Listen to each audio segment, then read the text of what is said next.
आमच्या दुर्गम भागामध्ये सत्तरीमध्ये थोर स्वामी आणि ज्यांचा भावी महाराज दुसरा रूप म्हटलं तर ते वावगा ठरणार नाही असे स्वामी महाराज म्हणजे डोळे महाराज तिथं आलेले आहेत।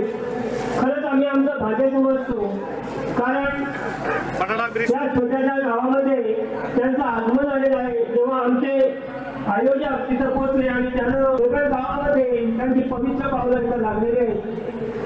खरं हे आम्ही आमचं भाग्य। आज जर आम्ही धनगर समाजामध्ये आवर्जून सांगतो की आम्ही धनगर, आम्हाला हे पाहिजे, आम्हाला ते पाहिजे, आम्ही आदर वाटतो, हक्क मागत चाललो, एसटीचा हक्क मागत चाललो, मग आज तिथे उपस्थिती कमी का? कारण आमच्या समाजाची स्वामी महाराज इथं बसलेले आहे।